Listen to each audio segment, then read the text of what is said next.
അല്ല, ഇന്ന് പിന്നെ UDF നടന്ന വിവിധ കാര്യങ്ങൾ പറഞ്ഞപ്പോൾ ആ ചർച്ചയുടെ കൂട്ടത്തിലാണല്ലോ കൺവീനർ ഇത് പറഞ്ഞത്.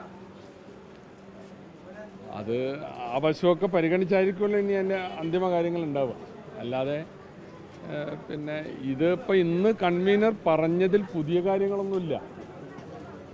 കാരണം കഴിഞ്ഞ ഗവൺമെൻറ് ഒപ്പിട്ടതാണെന്നും ഒപ്പിട്ട കരാറിൽ നിന്ന് നിലവിലുള്ള ഗവൺമെൻറ്റിന് ഏകപക്ഷീയമായി പിന്മാറാൻ കഴിയില്ലെന്നും അപ്പോൾ ഈ പ്രതിസന്ധി ഉണ്ടാക്കിയത് കഴിഞ്ഞ ഗവൺമെൻറ് ആണെന്നും ഒക്കെയാണ് കൺവീനർ പറഞ്ഞത്. അപ്പോൾ UDF യോഗത്തിൽ നടന്ന ചർച്ചകളുടെ വിശദാംശങ്ങളാണ്. ഇത് പിന്മാറാൻ കഴിയുമോ എന്നുള്ളത് പരിശോധിക്കാൻ വേണ്ടിയിട്ടായിരുന്നു ഉപസമിതി നിശ്ചയിച്ചിരുന്നത്. ഉപസമിതി ഫൈൻഡ് ചെയ്തത് എന്താണ്? പിന്മാറാൻ കഴിയില്ല എന്നുള്ളതാണ്. ഉപസമിതി കൺക്ലൂഡ് ചെയ്ത് കൊടുത്തിട്ടില്ല. ഞങ്ങൾ നടന്ന ചർച്ചകൾ ഷെയർ ചെയ്തിരുന്നു. അപ്പോൾ ഉപസമിതി ഒരിക്കൽ കൂടി ചേരും. അപ്പോഴാണ് അതിൻ്റെ ഒരു ഫൈനൽ രൂപം പറയാം. അന്തിമ തീരുമാനം എടുത്തിട്ടും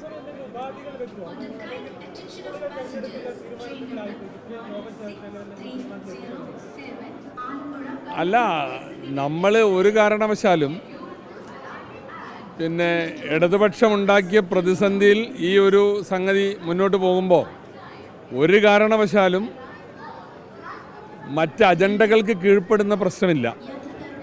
കേരളത്തിലെ എല്ലാ സ്കൂളുകളിലും എന്താണോ പഠിപ്പിക്കുന്നത് അങ്ങനെ ഒരു സ്കൂളുകൾ ആ സിലബസ് തന്നെ ആയിരിക്കും ഇവിടെ മറ്റുള്ള എല്ലാ സ്കൂളിലും പഠിപ്പിക്കുക. കേരളത്തിലെ സ്കൂളുകളിൽ പഠിപ്പിക്കുന്നത് കേരള സിലബസാണ്, അത് മാത്രമേ പഠിപ്പിക്കുള്ളൂ. അതുപോലെ ഇത് തിരഞ്ഞെടുക്കുന്ന സ്വാതന്ത്ര്യമൊക്കെ സർക്കാരിനാണ്. ആ ഒരു രീതിയിലാണ് അതിൻ്റെ കാര്യങ്ങൾ. ഇവരുണ്ടാക്കിയ പ്രതിസന്ധിയിൽ മുന്നോട്ട് പോകേണ്ടി വന്നാൽ അങ്ങനെ അതിനപ്പുറത്തേക്ക് ഒരു കാരണവശാലും കേരള ഗവൺമെൻറ്റോ വിദ്യാഭ്യാസ വകുപ്പോ പോവുകയില്ല.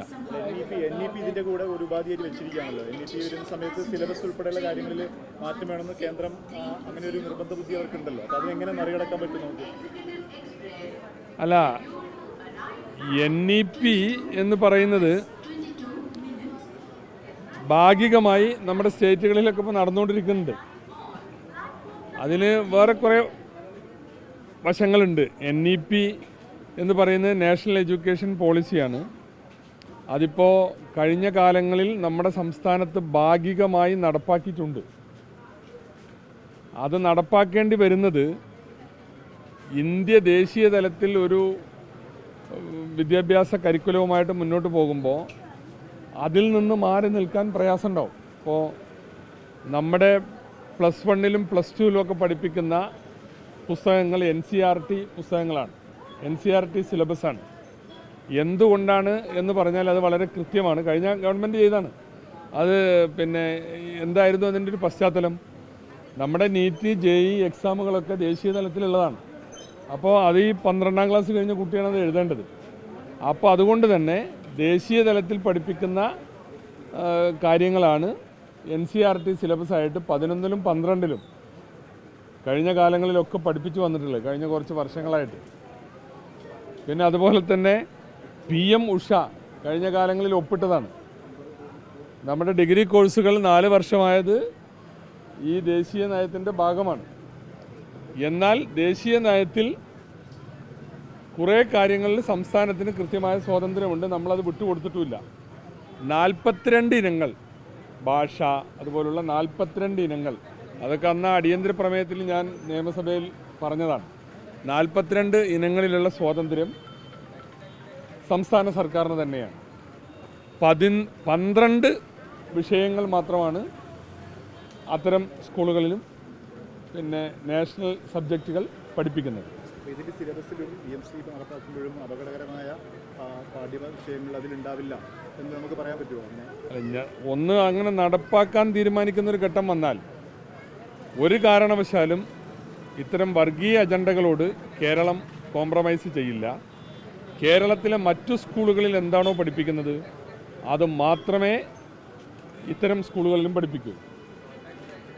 അക്കാഡമിക് സ്വാതന്ത്ര്യം, കരിക്കുലം ഫ്രീഡം, അത് അടിയറവ് വെച്ചുകൊണ്ടുള്ള ഒരു നീക്കവും ഈ സർക്കാരിൻ്റെ ഭാഗത്ത് നിന്ന്, വിദ്യാഭ്യാസ വകുപ്പിൻ്റെ ഭാഗത്ത് ഉണ്ടാവില്ല.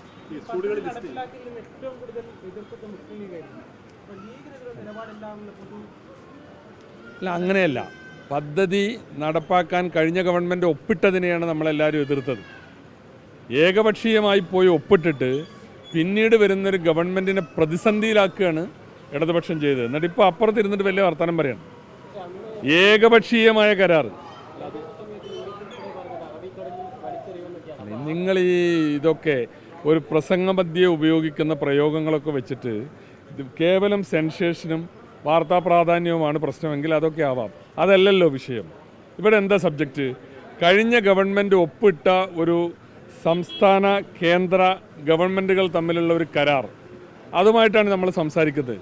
അതിൽ പിന്നെ ഈ കടലും കടലാണിയൊന്നും പറഞ്ഞൊരു കാര്യമില്ല. അതിൽ ഫാക്റ്റുകളാണ് പറയേണ്ടത്.